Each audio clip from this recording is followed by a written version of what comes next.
Live. We're live. Morning, people. We got Morning, everybody. Lazy's answer to Mary Berry here. Yeah. Yeah. Just want to sort of like check that you can get on. Yeah. That's why I asked for you to get in at 10:55. So I don't know if people are coming on board here at the moment. I've got one viewer at the moment. Two. Oh, here we go. So we're expecting around 18. Hopefully everybody's going to be able to get on. Up to 10. That was quick. Blimey. Just waiting for a few to get on. 22. Blimey. Hopefully it's all the people that are on the cookery class this morning that are on board. So a very good morning to you.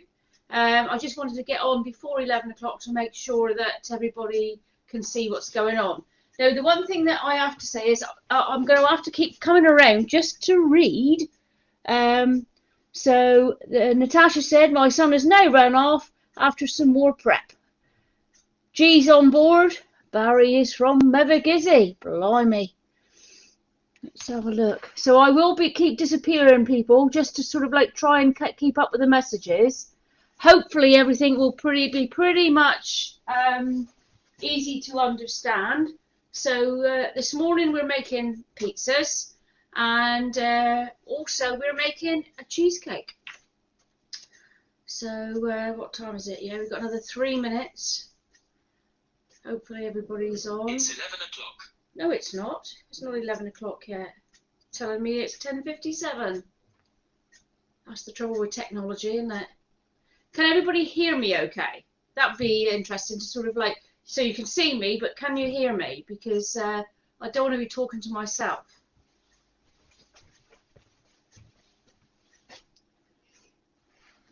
Is anybody out there? G, can you tell me if you can hear me from behind the desk? Can you hear me? Hello?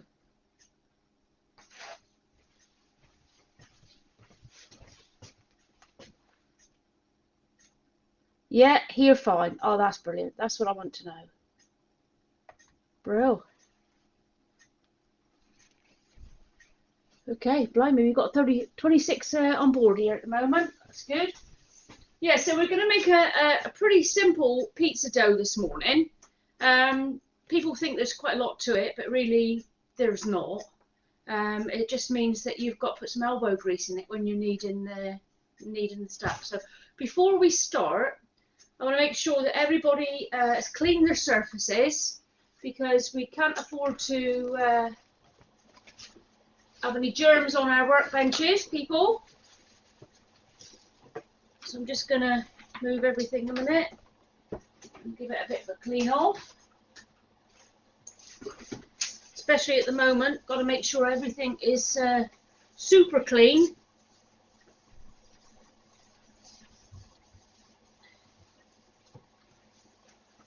Look at that. That's lovely. And it's always good practice to keep doing that through the cooking process. So now that I've got the work surface clean, my next job now is to wash my hands. Good. All good. That's good. You need me for that.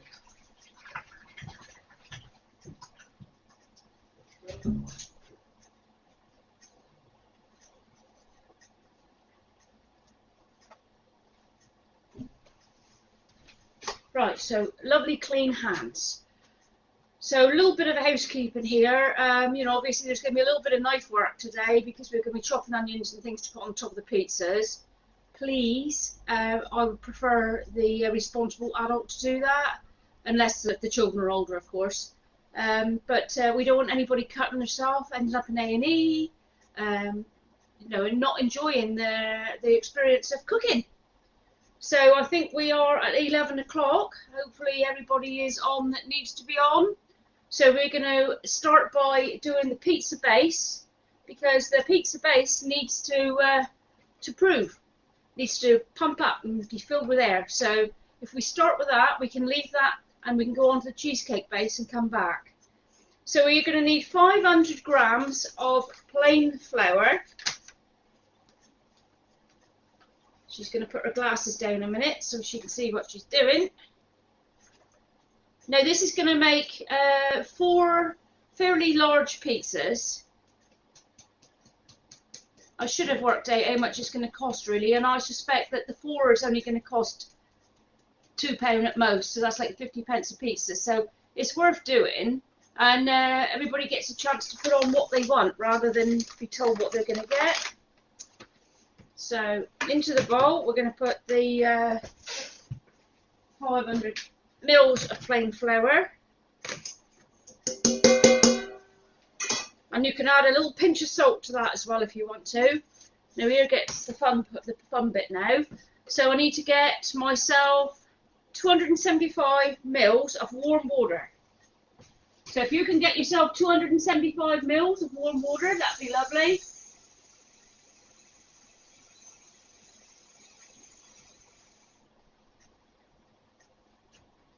Warm, that'd be lovely as well.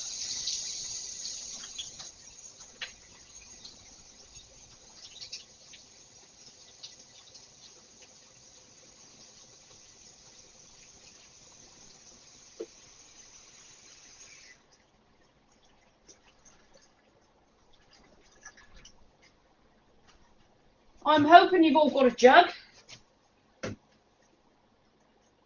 Makes life a lot easier. Right, so there's the 275 of warm water.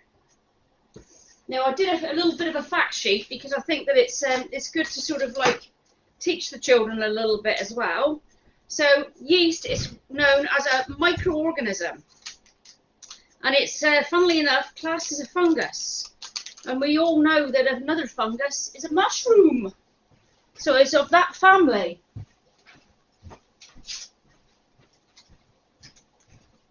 Right. So when the yeast is dried, it technically goes to sleep, so it doesn't do anything, and it can stay in a packet for quite a while. So when it goes to sleep, and the one thing that makes yeast work is sugar and starch. Now there's starch in flour, so you'll see in a minute what happens. So we're going to put the yeast in the warm water. Give it a stir just to get it moving a bit. It likes warmth, and it grows in warmth. So now you need to measure yourself out 25 ml of cooking oil. So that's only a little ditty bit. So it's, I suppose it's a centimetre high there, and you add that to the yeast.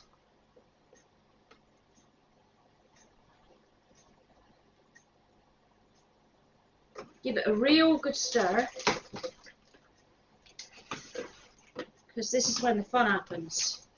So with your bowl, if you make a well in the middle of your flour, this is the messy bit. If you make a well in the middle of your bowl so that you can put your wet ingredients in the middle,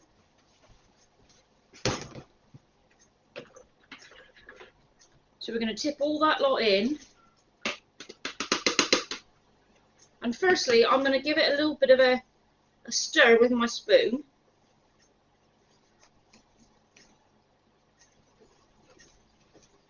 Oh, I hope that you're all up with this. Give it a good stir. It's looking like there's not enough wet in there at the moment.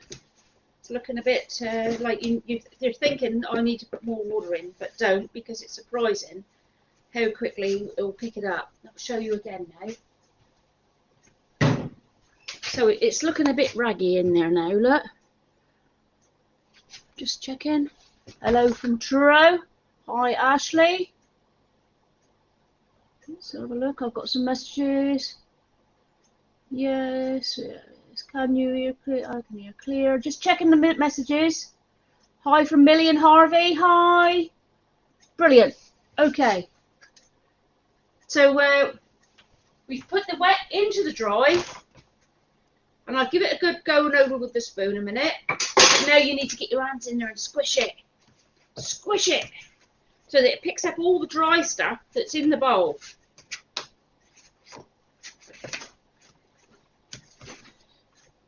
Now you're going to need to be pretty fit for the next bit, because this is when the hard work of a dough is involved, and you need to make sure that you give it a good knead. Now kneading is when you work the mixture. Wait a minute. So we've got the mixture on the table now, and I want you to push and roll, push and roll, push and roll. And you need to keep doing it, because this is what makes the yeast work. Because now it's working with the starch in the flour, and that's what's going to make this dough rise. Now this is the boring bit, because we're going to be here now for about 10 minutes doing this. Just checking the watch. So we've got till 1:15 to. So if there's more than one of you, you can take in turns, but make sure you've all washed your hands, obviously. And think about what you're going to put on the top of your pizzas while we're working. So you might want to put some flour on the top, just to make sure that it doesn't stick, but not too much. So personally, I like to have ham and cheese and tomato on mine. And I mean, you could put all sorts of sauces on there, but one that I think that I'm going to try, because I'm going to have lots of pizza dough left over today, is Nutella and marshmallows.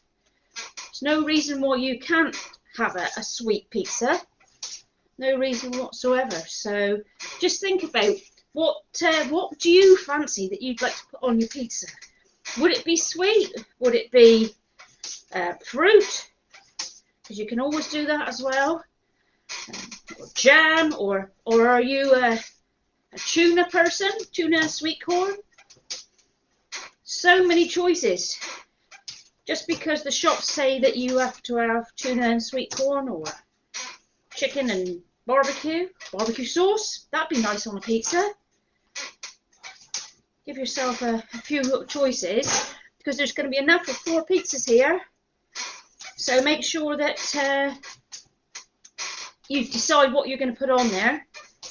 For me, I'm just going to make the one with you today, and I'm going to get it to the point where you're going to put it in the oven, and that's when the cookery class is going to end, because by then the cheesecake will have been made. How are we all doing back there? Are we all kneading? Are we all rolling and pushing? Rolling and pushing. It's very elastic. It's making the gluten in the flour make everything elasticy. And the magic of dough is, in a minute we're going to put it in a bowl, and we're going to cover it with a little damp cloth, and we're going to put it somewhere warm. And I want you to look at the size of the dough when you put it in your bowl and in the warm, and the size of it when it's finished. Because the yeast is going to work with the starch, and it's going to make a gas, little bubbles of carbon dioxide, and that's what makes bread, when you buy it, soft and spongy, with the little bubbles in it. So we're working this dough well, so that we get the carbon dioxide to work, so that your pizza base will be nice and soft. Now, where am I to? I'm nearly up to 10 minutes now, and I can see there's messages coming up, so I'm going to have to jump the front in a minute and have a look at my messages. What I need is Dave here, really, so they could read the messages, but unfortunately, he's gone AWOL.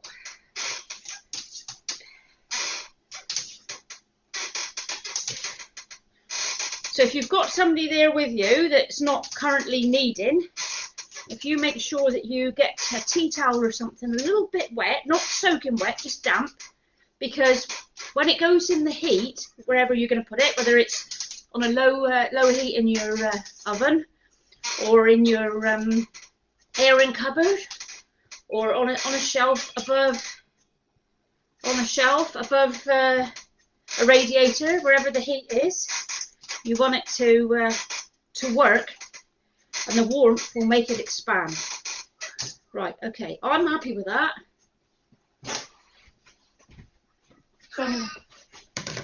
Busy, I'm sorry. Somebody ringing me. Right, okay. So I've put the dough back in the bowl, and look at the size of the dough. It's like, see the size of my hand. So we're going to cover that now with a damp cloth. I'm going to use some of my paper a minute. You can use kitchen roll, whatever, but as long as it's just damp.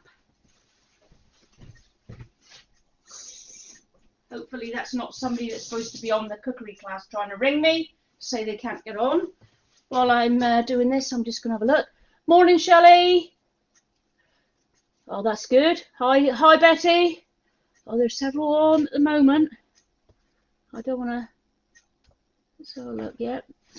Shelley said Owen's enjoying this, so that's good. So it's going to be pizza for dinner and cheesecake for tea. So there you are, I've wet my paper. I'm going to put that over there. I'm going to cover it up then with a tea towel, and I'm going to put that somewhere warm. So if you do the same for a minute, that'd be brilliant.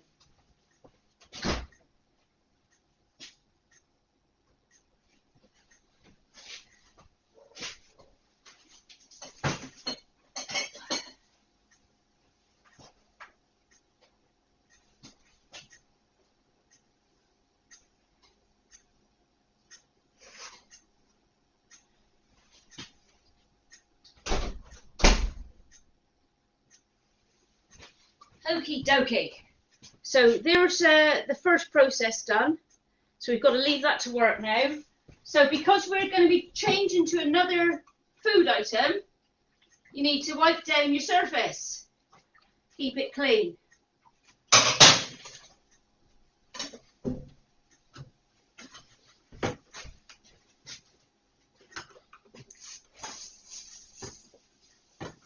Now, by magic, if you turn over your menu card or your recipe card, it's going to tell you how we're going to make the cheesecake. But first, got to make sure that you've all got some form of tin to do it in. So I've got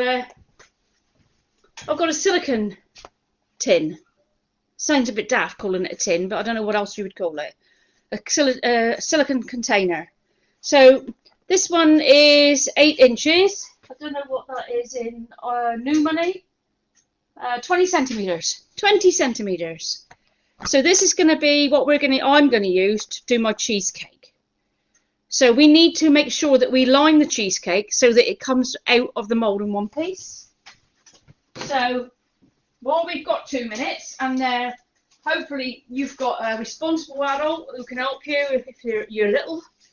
You need to have a piece of baking parchment, or if you haven't got any, a piece of tin foil, anything that you can put in the bottom of this tin that's going to stop it from sticking. So you need to put it on the parchment, draw around, and then somebody needs to cut out a circle. I don't know if you can see that. I've already put that on there because I'll be there forever. And you also need a long piece of parchment to put underneath that circle so that you'll be able to lift your cheesecake out. Now, some of you might have a sprung-loaded tin. I've got one, but I'm not using it because I want to be on a level playing field with you guys out there. I mean, if you start liking to do a little bit of cooking, then it might be, to go into sort of somewhere like Poundland where they sell tins and all sorts of bits and pieces really cheap. So you can have a little box put together so that when you want to cook, you know that you've got the right bits. Okay, so I'm just going to check to see how far we are up to make sure that people are cut in. Morning, Chris. Connie says hello. Sorry if I'm being a bit slow with the messages. I'm trying to keep on top of them. So hopefully you've got your circle. It's okay. it's okay. I know it's okay. This is going to drive me mad. So I've got the piece. It doesn't have to be straight or anything else, as long as it goes into the bottom of your tin. She says. Push it in so that it's in the crease of the tin, and then this one goes on top. Now I'm not going to put any grease or anything on the bottom of the tin because this is grease-proof paper. So I'm just going to put that in there, and that sits inside. So I'm going to show you again now. So you're going to have the two tails there, look, so that you can pull it out, and you've got the grease-proof or the tin foil in the bottom. You can see my hand through that, look. Blimey. Right, put that to one side. So now you need to get your biscuits out, and we need 110 grams of digestive biscuits. Could be you could put a little bit more in if you want to. Depends on how much you know you want to put in there. I think 120 grams because it was just easier to work it out on these wonderful scales. So I need you to put them in a bag. This is the fun bit. Put them in a bag, and they need to be broken up until they're just crumbs. So it might be that you want to give them a good duffing, or if you've got a rolling pin, you can roll them and smack them. But what you need is proper crumb. Proper crumb. Blimey, I'm sounding Cornish this morning. So don't forget, if there's other people that would like to do these recipes, I will save this video and it'll go up on the page so you can tell people to come along at a later date to do the cooking if they want to. I'll put the recipe sheet up as well in the post, so that anybody that didn't know or hasn't been able to catch up with what we've been using this morning, they can at least then have a go. Because I've tried to make it easy recipes, because we've got lots of children on, and we've got Arthur on, who is he was cooking for Betty today, and I hope you're not interfering, Betty. I'm sure that he's very capable of making a mess on his own.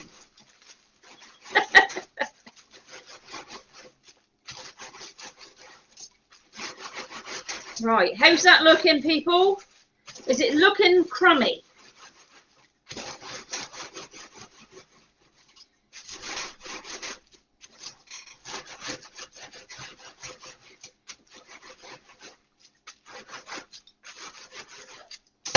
Right. So I come around the front and show you. It's just like sand in a bag.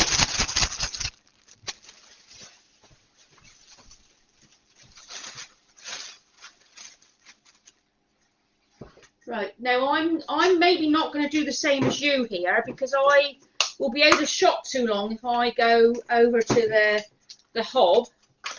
So you need to melt your fat. So before I do that, I'm going to put the sugar in the biscuits. So you need to put, let's have a look, the brown sugar, because there's two different sorts of sugar going on here. You need to put the light brown sugar in with the biscuit crumb. So if you get your light brown sugar out,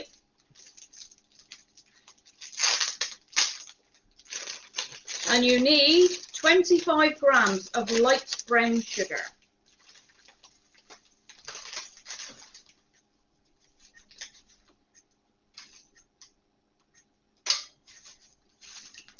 Okay. And we're going to add that to the crumb, because that's going to go in the base. There you go. You need to give that a good slosh around so that it mixes with the crumb, so that when it goes in the base, it's evenly distributed. So you're going to need a small saucepan now, or in my case it's going to be a jug, hopefully anyway. With me not being in my own kitchen, I don't know whether this jug is going to fit into the microwave that I'm going to use. That might be useful to try and check, I think. No. Oh, good.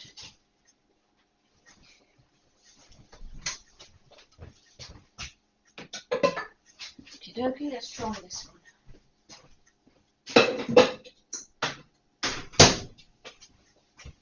So for you guys out there, you're mostly going to be using a saucepan. And we need to put 50 grams of marge in the saucepan.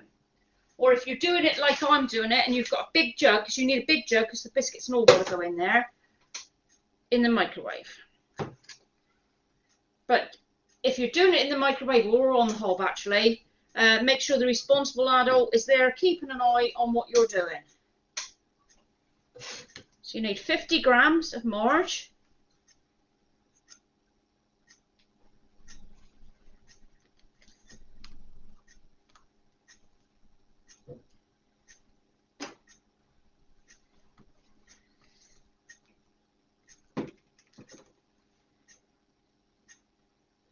So look, it's all being 20, 40. How much is in here? Looks like it's too much now. So it's at 100, it's 10, it's 20.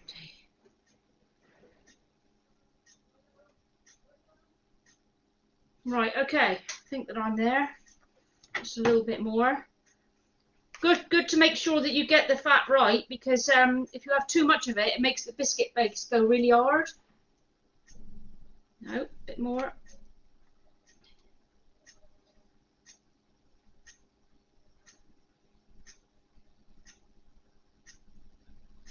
Right, okay. Right, so we're going to put that on the hob or in a jug. There, okay. Go in there, you blighter. So I'm going to pop off and put this in my microwave a minute. I'm going to put it on a minute at a time to make sure that I don't make it spit everywhere. You need to make sure that all the marge that you've put in there is now going to be melted. So you want it like a liquid. So we're going to go from that to a liquid so that you can move it around. Just going to look at the messages because I can see some coming up. Just making sure it is less sticky when you need. Add some flour on the work surface. Yeah, I did put a little bit down. Hopefully it didn't stick too much. Okay.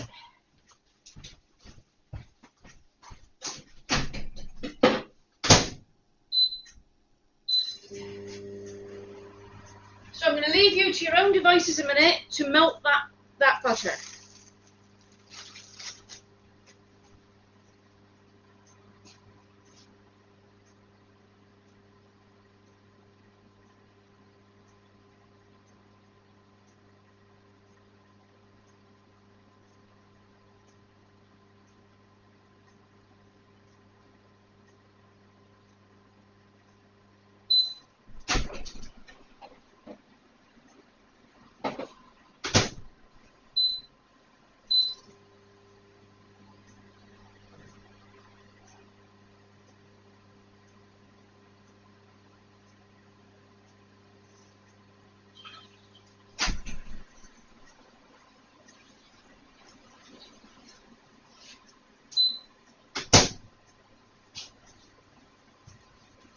Right, for me that was quite quick.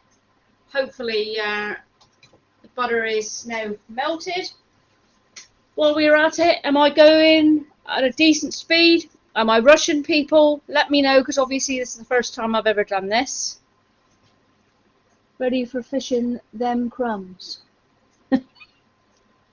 Right.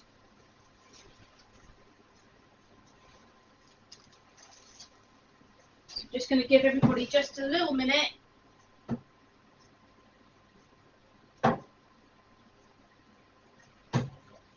While I'm waiting, I'm doing my washing up so that I'm ready with clean utensils again for the next bit.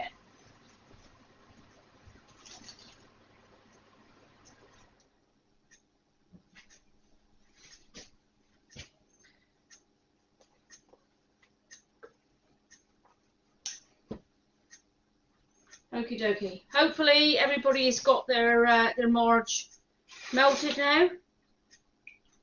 See, it's proper liquid there now. And I'm going to shoot all of the biscuits and the sugar into the fat. Make sure it all goes into the jug.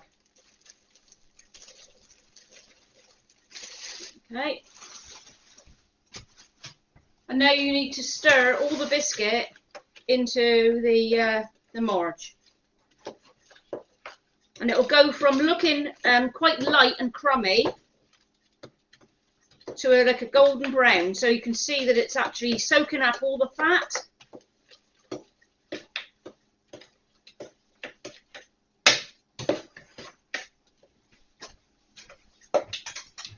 So it looks like that. So it's soaked up all the fat.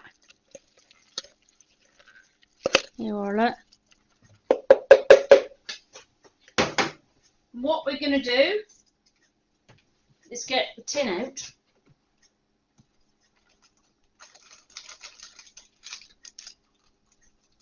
And we're going to put all of this into there.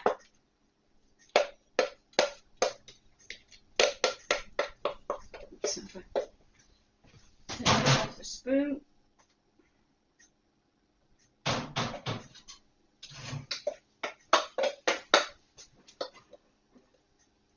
I suspect I've used a little more fat than I should have, but that's most probably because I can't read these scales very well. Should have brought my own down. And then you need to put it into the tin and flatten it all the way around so it's smooth, so it fills the whole of the base of the tin. Yeah, it looks like I'm going to have a crispy base here.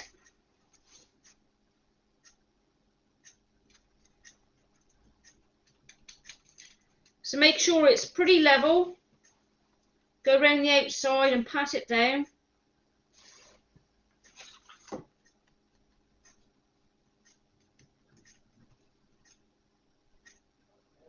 Until it's flat.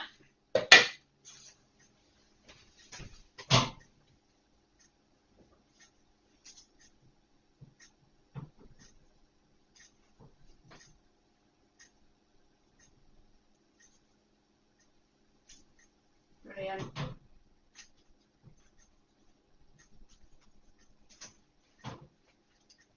Now I'm not sure I can tip this up too far so that it's all in there and it's all flat. And what I want you to do now is put that in your fridge because that's going to set.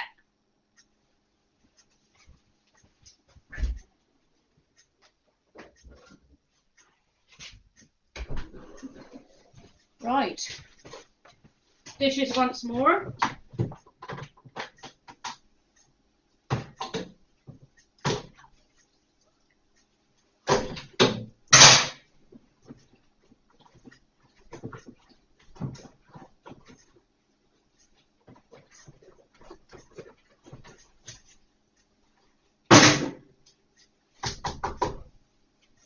Brilliant. Okay, so while we got a little bit longer for the dough to leave that to rise, won't be much longer now though, to be fair. We need to start thinking about what we're going to put in on our pizza, what toppings we're going to put on there. So for me, I'm going to open a tin of chopped tomatoes.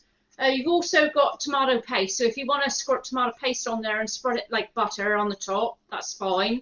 But I'm going to have a tin of chopped tomatoes on mine today.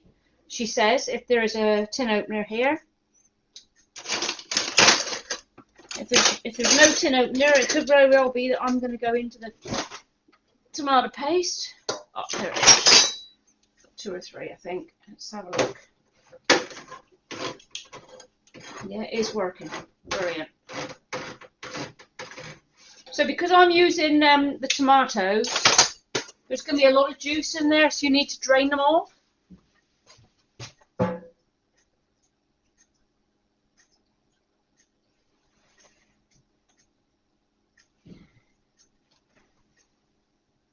But if you're using the tomato paste, you can open the tube and get that ready.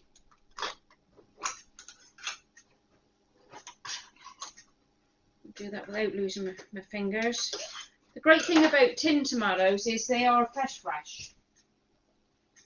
Everything is always picked and sorted very quickly when it's gone through the tinning process. So there's lots of vitamin C in the tins of tomatoes. I'm just squashing more juice out of them at the moment because we don't want a soggy pizza.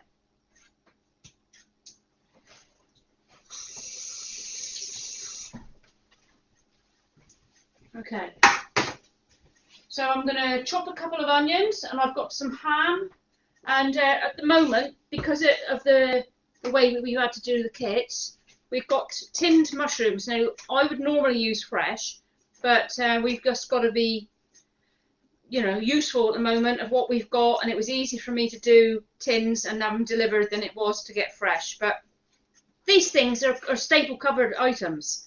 So one wet and windy weekend when the children have got nothing to do, you can always say, do you want to make a pizza? And you know very well that you've got the staples of the yeast and the plain flour and all in the cupboard. And if you've got a tin of tomatoes and a tin of mushrooms and some cheese in the cupboard, they can make their own dinner. Keep them happy for hours on end.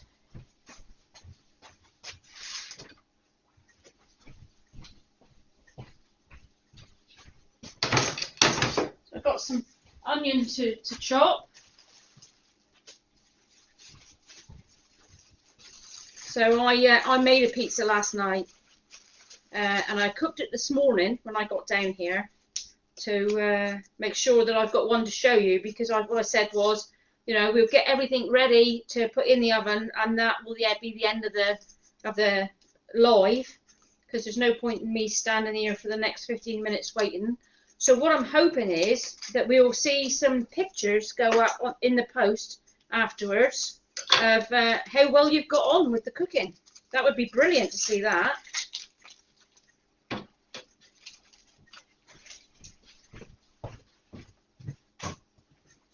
Now hopefully your onions won't make you cry. Now this is a job for the adults, because I don't want anybody chopping their fingers off. I need to put my glasses on, or I might chop my own finger off. So I'm going to just chop that into little tiny bits so that I can sprinkle it all over the top of the pizza in a minute. Nice little tiny bits so it will cook evenly.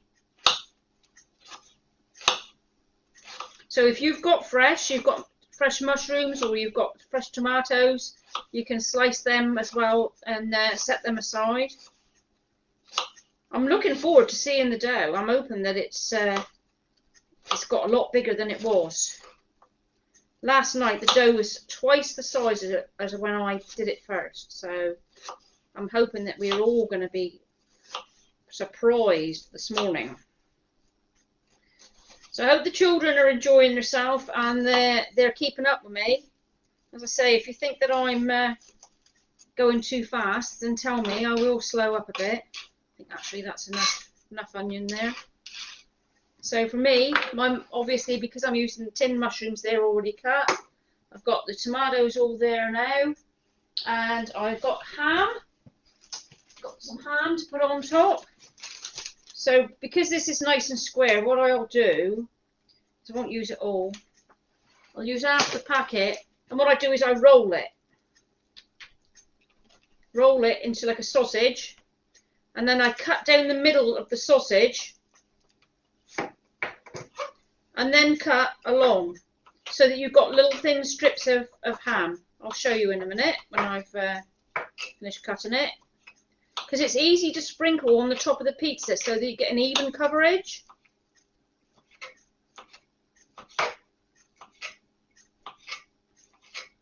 So it's smelling of pizza here at the moment because I cooked one earlier this morning here. Right, let's just show you what I've done with the ham. So it's just little tiny small pieces, so it's like shredded.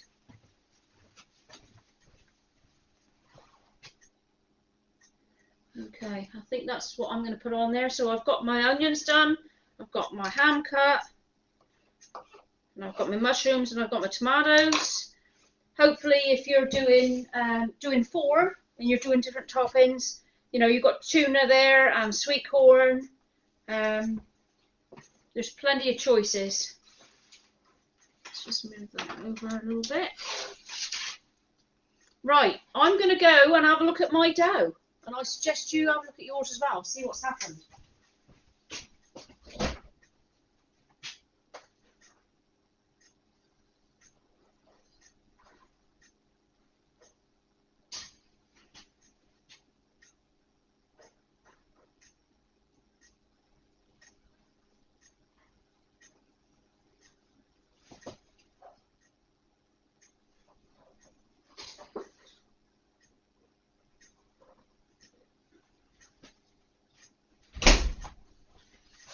So I'm going to give that a little bit longer.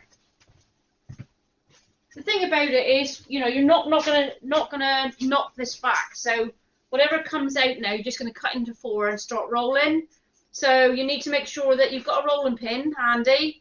If you haven't got a rolling pin, you can use an empty bottle or a jam jar or anything like that. But make sure that you've give it a good scrub, cleaned it well, because we don't want any germs on it. So I'm going to have to move that for a minute because I need to make room for the rolling. So you're going to need some extra flour on your top to make sure that it doesn't stick. So my dough's not as big as it was last night. It was really huge last night, but I think that's mostly because the house was warm as well. I'm in a very, very cold kitchen. G will attest to that. This is not used very much at the moment, so it's quite cold. Now I'm going to just stop gabbing 1 minute. Let's have a look. Is there any questions? No, everybody's gone quiet. Blimey. So now's your chance for a couple of minutes. If there's anything you want to ask me, or you know, do you want to go and make yourself a cup of coffee, or a quick glue break, now is your chance. Make sure that you're keeping up with all the dishes so that you're ready to either use them again or put them away, because that's going to help you no end. We're not far off now. We need a flat container or a flat tray of some sort to put your pizza on. I mean, I'm lucky because I've got one of these, but then I like making pizza, so I got one of these a long time ago. So get yourself some sort of tray that will fit in your oven, which will help, and will also make a decent sized pizza. So if you've not got a tray out at the moment, this one obviously has got holes in it, so it helps to make sure that the pastry is, or the dough is crisp. But if you haven't got one of those, don't worry yourself about it. And I'll just sort of like chat about what we're doing next week. And I will put the ingredient list up quite early so that everybody will know what they need to get, she says. What on earth have I done with that? Right, I know it's quiche next week. We're going to be making pastry next week, so we're doing quiche. And I think it could be that we're doing the jam tarts with the rest of the pastry. So it won't be a very long tutorial next week. But the fact that they're going to learn pastry, which is brilliant. Anybody that's got their letter from me would be handy to make sure that I'm telling the truth. So it's quiche. Where did I put that? Pastry making next week. So anybody that wants to join in that wants to know what there's involved, I'm going to put this up in the posts later on. I'll put a picture of it up. But you're going to need grated cheese, tomatoes, onions, some bacon or ham, some eggs and milk. And for the pastry, it will be plain flour, so hopefully you've got a bag so it'll last.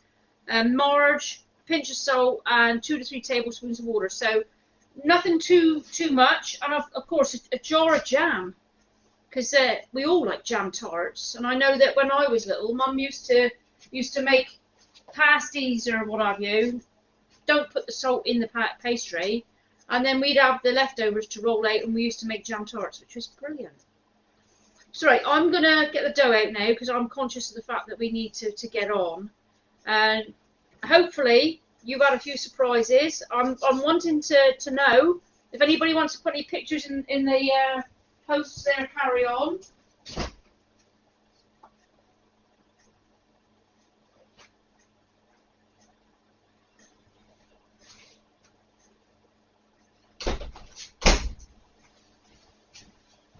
Okay. So my dough has doubled in size, and hopefully yours has as well. It's feeling very warm. I think you could possibly leave it for another 10 minutes, but I don't want to be sort of like having you hanging around. So if you put the flour and spread it out, and then tip your dough out, it might not want to come out easily because it's full of bubbles and air, and it's a bit sticky now. So you want to make sure you've got plenty of flour on the top there. Get out what's stuck inside the bowl because it's all edible, so we don't want to waste anything.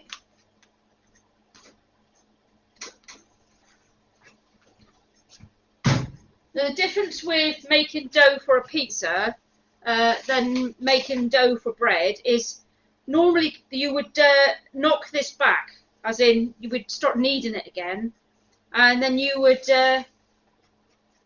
put it to prove again. But we're not doing that because we're only making a base on it. So make sure that you get the stickiness out of it if you can around the edge so that it's not going to stick everywhere. Right. So now we need to cut that dough into 4.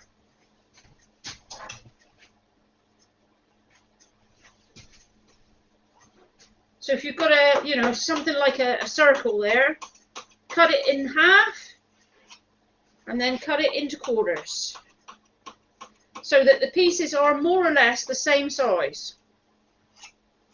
I'm just going to pick one up a minute. There you go. So there's one piece of dough there, look. So I'm going to set aside the rest. Pick that up. It's all lovely and warm. Feels lovely. And put that back in the bowl that I took it out because it's nicely floured. I'm going to put some more flour down. And just tuck the outside of the dough underneath so it's making a nice round ball and you've got no edges. And then pop that down. And you can start pressing it down. If you've not got a rolling pin, you can start pressing it down.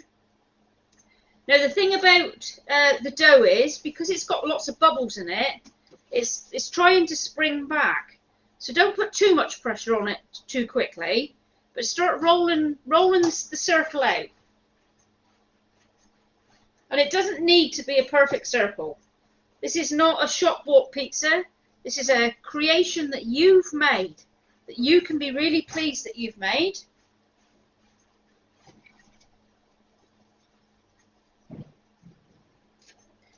Gently roll it. Don't put too much pressure on the rolling pin because you don't want to push the air out of your dough. Fanny Craddock. Oh, Fanny Craddock. Well, this is bacon, whatever they're called. Right, how you getting on? Yeah, we're making the base for the pizza now. The dough's risen and we've got it out and it's nice and warm. And we're ready to put the toppings on. Oh. They're still with me. I've not bored them all to death yet. No. Yeah. You wait till they made it. They'll be back. I'm hoping that you'll give me some feedback after all this. I'm hoping that I'm not making it too technical for the children. If I'm talking too fast or taking too long, just let me know. So there you are. Look, there's my dough rolled out.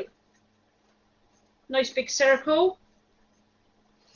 And put that on my my dish now.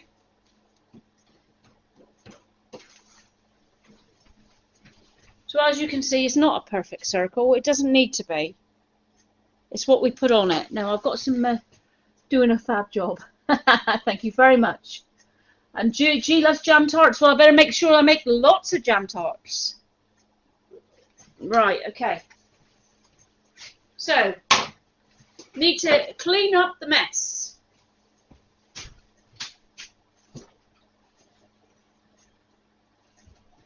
Now, if there's 2 or 3 of you, I know there's several children in some households.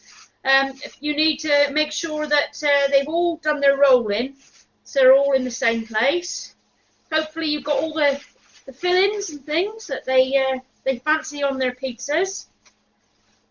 Be interesting to know, for some children, this might be their first go at making their own dinner, which is fabulous. I like to think that we're teaching children skills.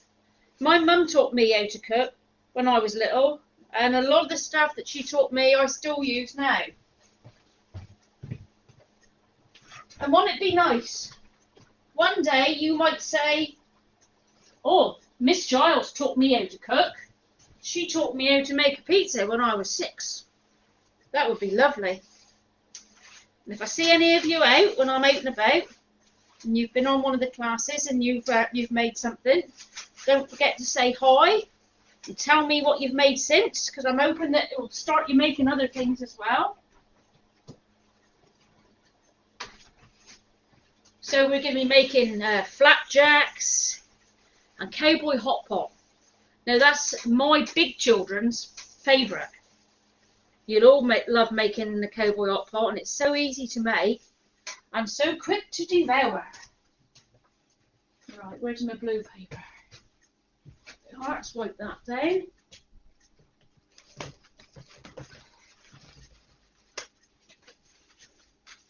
So hopefully you put your oven on now. So we need to put the oven on at, it says 200C. 200C. Actually, I'm not sure, that's right, 200C, gas mark 6. So it starts to warm while you're fighting over who's going to do what on the top of your pizzas. So I'm only going to do one, so you might want to carry on doing the rest once we've finished. So firstly, I would put on the tomatoes. So I'm going to sprinkle some of the tin tomatoes, trying to squeeze some of the juice back out from the tin onto the pizzas. As much juice out as you can, because we don't want a soggy bottom. I'm seeing messages coming up. I'll be there very shortly. Let me have a quick look, because I don't want to be leaving anybody behind. Put a spoon in your mouth, Pauline, and apparently no tears. Well, I didn't have any anyway, so I was pretty lucky. But yeah, so there's a hot tip there. Put a spoon in your mouth when you're cutting tomatoes, cutting onions, because it stops your eyes watering apparently. I've seen people wear swimming goggles when they've been cutting onions. Squeezing out a lot of the juice from these tomatoes to make sure that the pizza's not going to be soaking wet. Making a bit of a mess as we do it, but hey ho, cooking's about enjoying, making a little bit of mess and not worrying about it, because at the end of it, what you should have is something that you're going to really enjoy.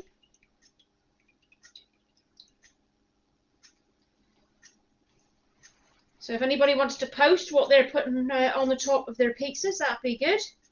I'd like to know what we're doing. There, I think that's plenty.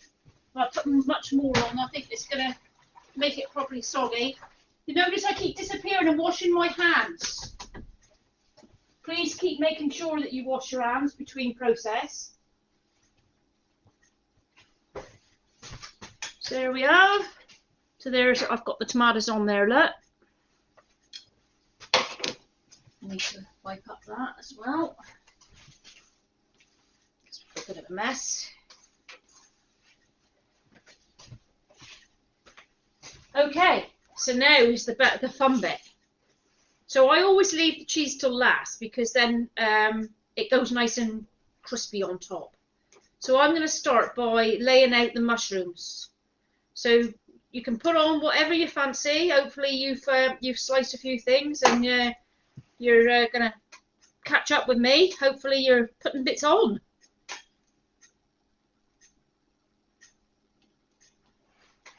So I had a tin open last night because obviously I made one last night to make sure that I had something this morning to show you. So every Friday evening now, that's going to be my job to make one so that you can see what it looks like.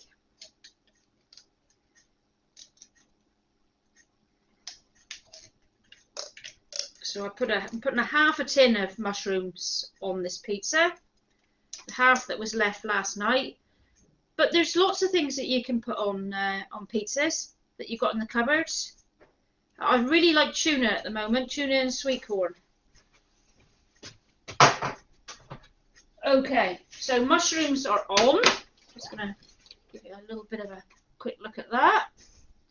Now I'm going to sprinkle the ham on. You need to put, if you're putting meat on, you need to put it under the cheese to make sure that the ham doesn't dry up.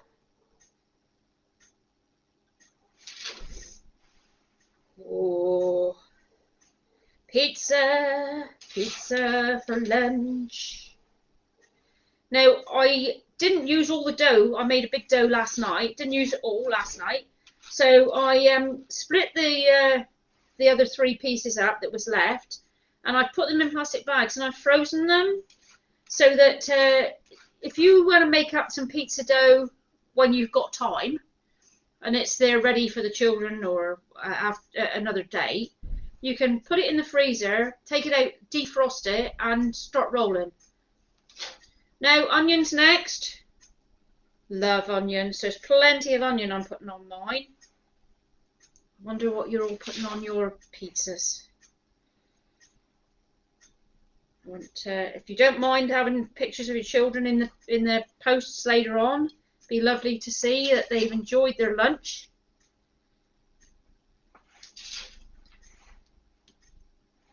I haven't heard the sirens, so we haven't set anything afire this morning, which is always good. Something else that I like on a pizza is a tin of sardines. That makes it really tasty, and there's lots of good essential oils in sardines. Right, so I'll show you again now. So there we are, look. Now we've got the tomatoes underneath, got the mushrooms on there, we've got the ham, and we've got lots and lots of onion. So now I'm going to get the cheese out. She says, what's she done with the cheese? Oh, there it is. So I've got some grated cheese. Got grated cheese because not everybody that's got a grater. Now don't forget that we do run a recycling shop down here. So if you are short of something, we might be able to help you. I know that we've got some sponge tins down here that you could use to make a quiche in next week.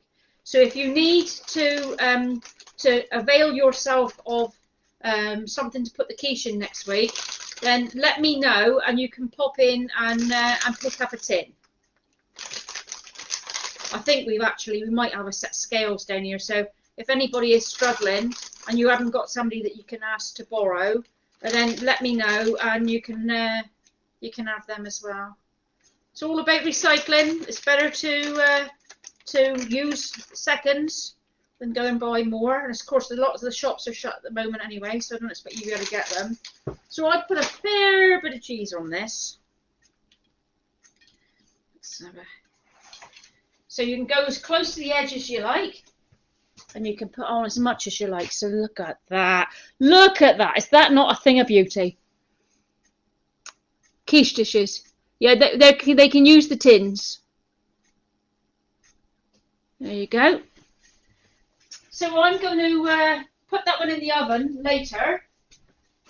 So I'm just going to show you the one that I did last night.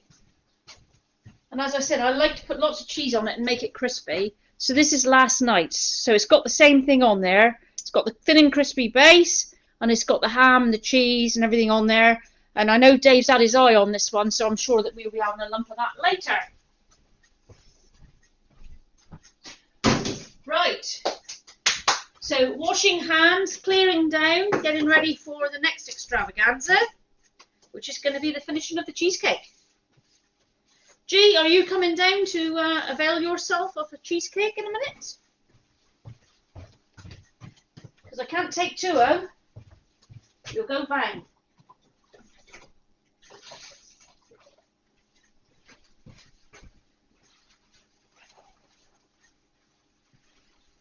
That's lovely. Don't want to be having too many dishes for poor Dave to do. They showed Fanny Craddock on the television the other night. My word. The makeup on that lady. Right, so you're going to need a clean bowl now.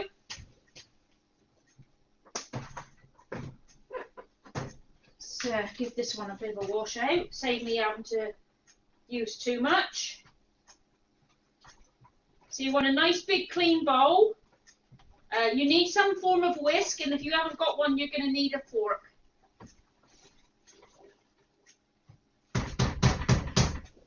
So I'm just washing my bowl, ready for using again. So I've got an electric whisk, but I'm not going to use it because I'm sure some of you haven't got it. So I'm going to do the same as most of you are. I've got a balloon whisk.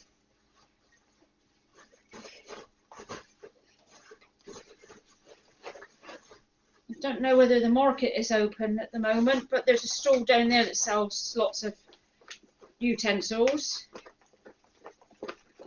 They sell cheap plastic bowls and all sorts of things. So it might be useful if you think you want to get some. Right, so we're now going to make the filling for the cheesecake. I'm going to leave the base in the fridge until the last minute. Make sure it's nice and cold. So we've melted butter, we've done all that lot. So we're now going to go into making the topping. So it's the tub of mascarpone.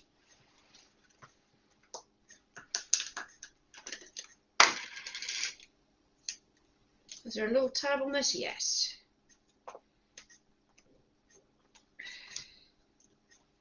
Supposedly this is going to pull off. There we are. So I need to get my spoon that I've washed, fortunately.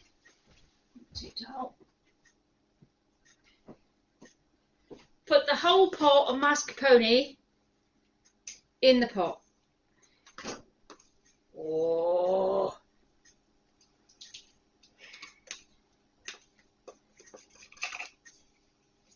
Don't forget to recycle. Make sure that you put your plastic containers and everything out.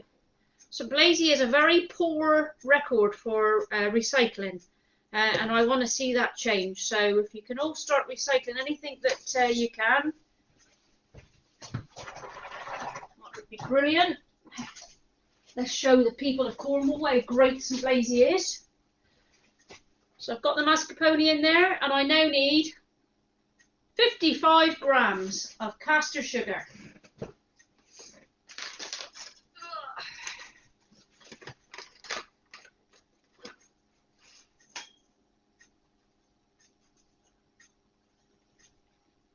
Just 55 grams of sugar. Hopefully you've got a measure set over there.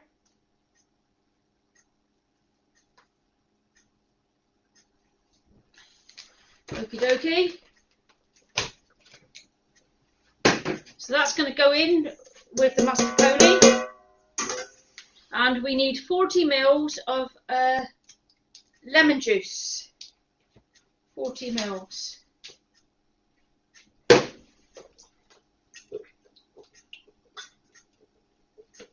Okay. It's going to make it taste nice. Now hopefully you've got some sort of whisk. If you've got an electric whisk, can I ask the responsible adult to be using it, because I don't want anybody trapping their fingers in anything electrical. If you've got one of these, this is ideal. This is a balloon whisk. I think this was like a couple of quid, so it's not too out of the remit. Or if you haven't, you have to have a fork. Now this looks like a mess. It looks like it's curdled and it looks awful, but you need to mess with it for a minute and keep stirring, because it will start to go thick in a minute. So all you with the electric whisk, one, you can't most probably hear me, and two, you'll be finished very quickly. So I tip my bowl a little bit because it's easy to whisk. And if you keep whisking, it'll start going thick.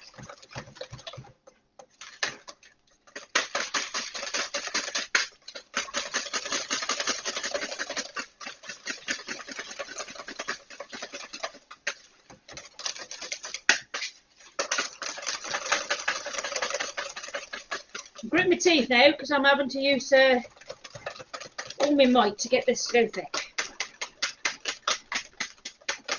Hopefully you can start sharing the load of the whisking if you're with a fork or a balloon whisk.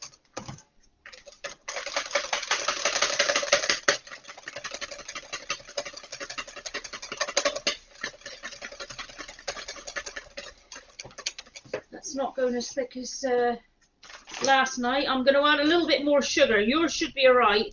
These scales are chronic, and I'm going to have to bring my own in next week because the nut digits are so small that even though I've got my glasses on, I can hardly see them.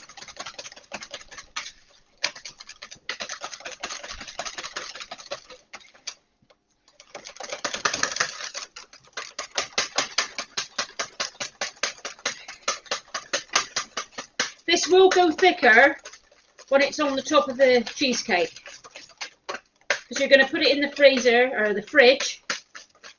If you're having trouble when you try to take it out of your tin later and you think that it's going to break up, then the best thing you can do is put it in the freezer for about 30 minutes just to make it solidify a little bit.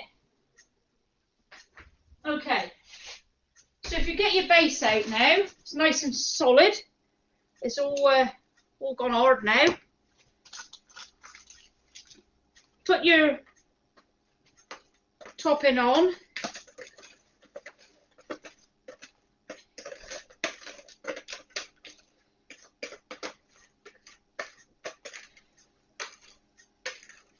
Who's going to lick the bowl then? That's what I want to know, because this is going to taste fabulous. So you can put what you like on top of it. You can put chocolate buttons, or you can put lemon pieces on top, or what else have you got? You've got was it peach slices or fruit cocktail, anything like that, just to fill it out. And then you need to make sure that, like you did with the base, that you flatten it out. So just flatten it out so it spreads right over the base.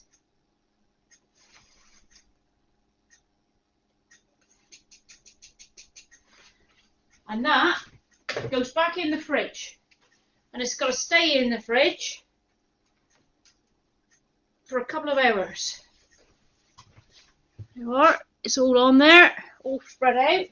So I'm going to put that back in the fridge, and I'm going to show you the one that I made last night.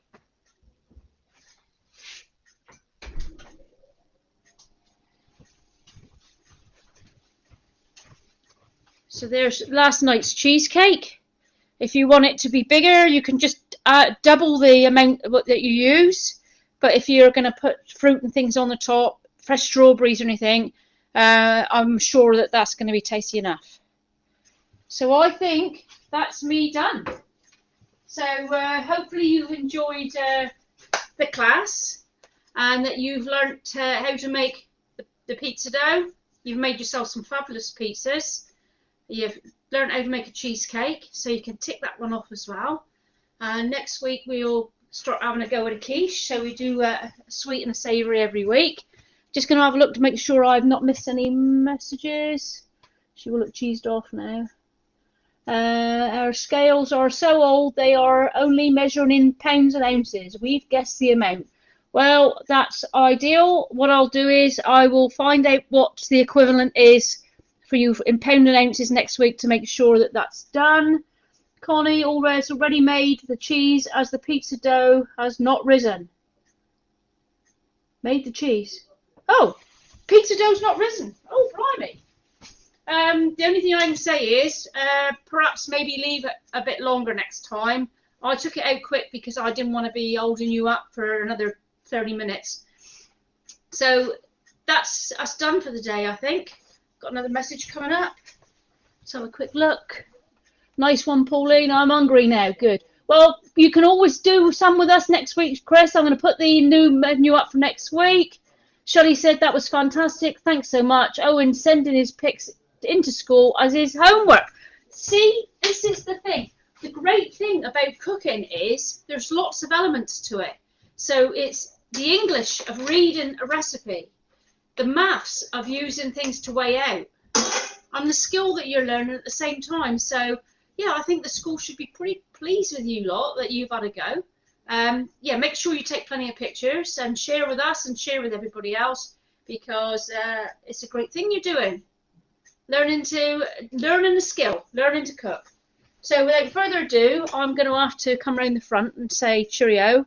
Thanks, Pauline. Kian, really enjoyed doing this. That's brilliant. So I will see you all again next Saturday at 10:55 for the check to make sure that everybody's online, and we'll have another go next week. So have a good weekend. Stay safe, people, and I'll see you Saturday.